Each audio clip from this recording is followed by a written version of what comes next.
in this part of Iceland is one of the world's most active volcanic hotspots.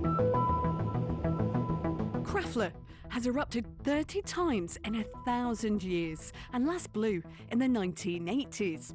And though it may sound crazy, scientists are now preparing to drill into it.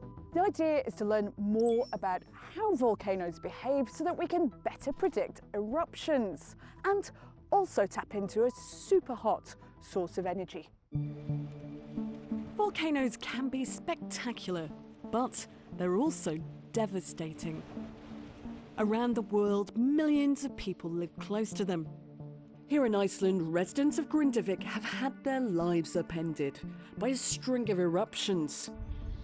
But researchers here hope their work will change that, helping to save lives and money, while also pioneering a form of volcano power. We have about 40 wells spread around the geothermal field, producing a mixture of hot water and steam.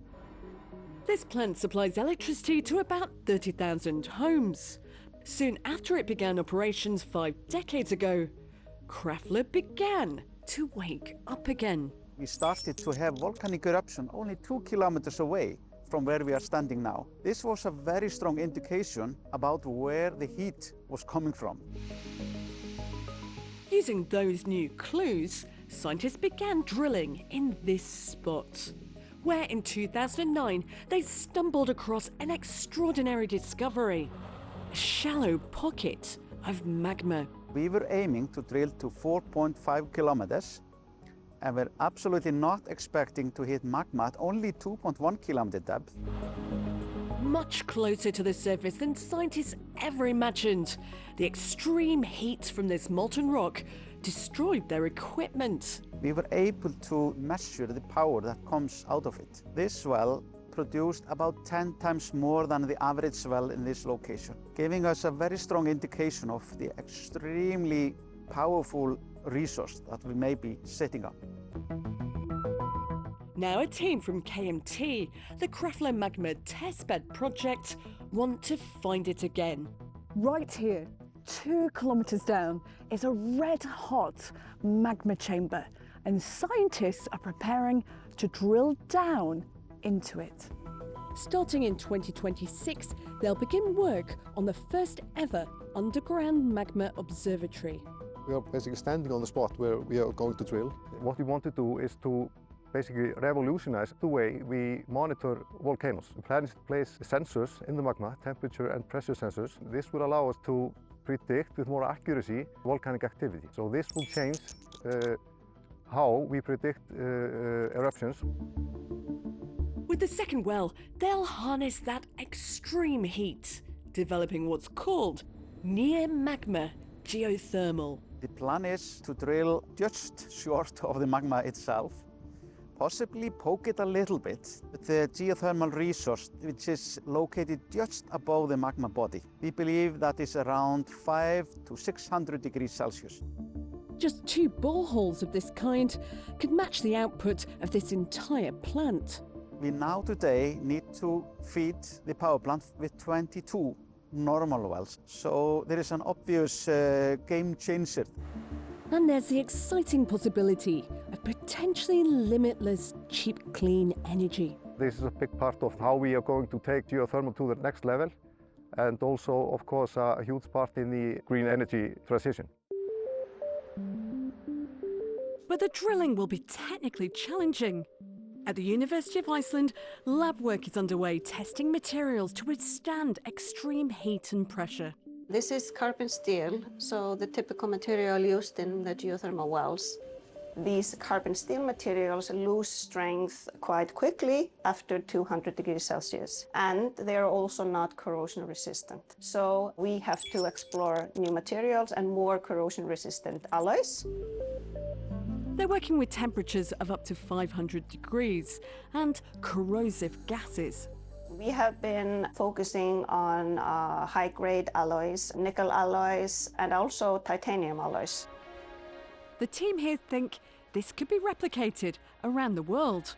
There are indications about shallow magma bodies in East Africa, in the US and in Hawaii. Possibly this kind of geothermal power production can be applied in many other locations around the world where we have active volcanoes.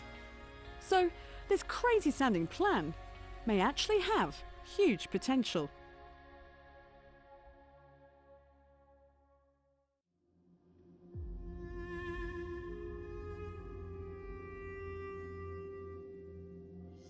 The story of electronic waste is a bleak one. A lot of our devices are just smashed up and consigned to landfill, with toxic chemicals leaching into the soil and precious metals like gold and platinum all mixed up in piles of plastic. We produce 50 million tons of e-waste every year. That's the fastest growing solid waste we're producing on this planet. And it's not biodegradable. So this is accumulating. Raffaella tells me that 7% of the world's gold reserve is actually trapped in e-waste. And although it is technically possible to recover some of it, at the moment we're only managing to get about a fifth of it back out.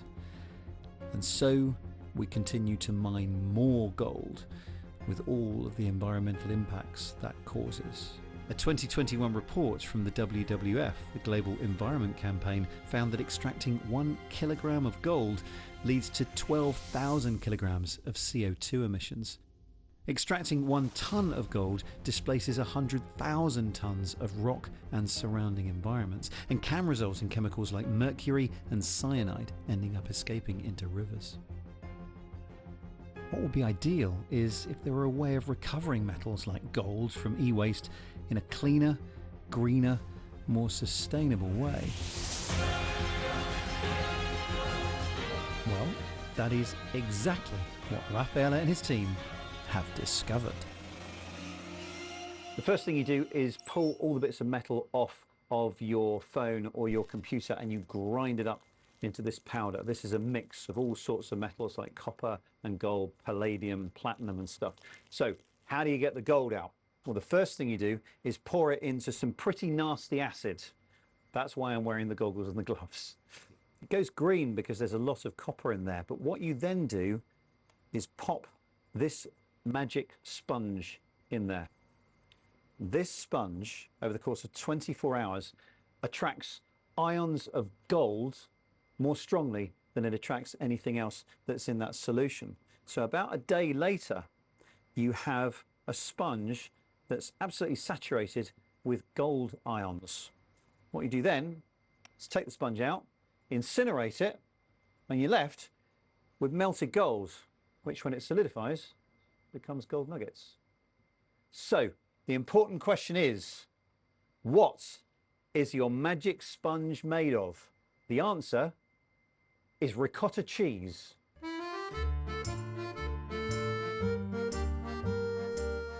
Ricotta cheese? No way.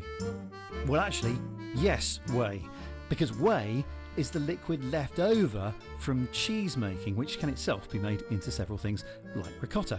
And it just so happens that the proteins contained within this completely natural waste product bind very strongly to gold once it's been through all that nasty acid. So you're recovering e-waste using cheese waste? Exactly. So if I had to put it into an equation, I will put waste to the square equal gold. That's what we do. That's alchemy, man. That's alchemy. Yeah. Okay, it's not. And they did have to do a little bit more than just pop down to the shop and buy a blob of ricotta. But the sponge is made in a very similar way. The result they're calling Aurogel, the AU being the chemical symbol for gold. Good, you're ahead of me on that one. So far, the team has ground up 20 computer motherboards and used this natural sieve for gold to pull out a 22-carat nugget weighing 450 milligrams. The team estimates that however much the process costs in energy and materials going in, you can get 50 times that value in gold coming out. So the question I have is, might there be any other costs? The conditions that people in the developing world live in and work in when they're recovering e-waste are already terrible. Now we're talking about introducing really dangerous acids into that process as well. That doesn't sound necessarily a good idea. Yeah, I mean, you will have to discharge that solution using all the norms of acidic or wastewater treatment. So if you do it in the right way, that's not a problem. Yeah, I guess the question is, will it be done?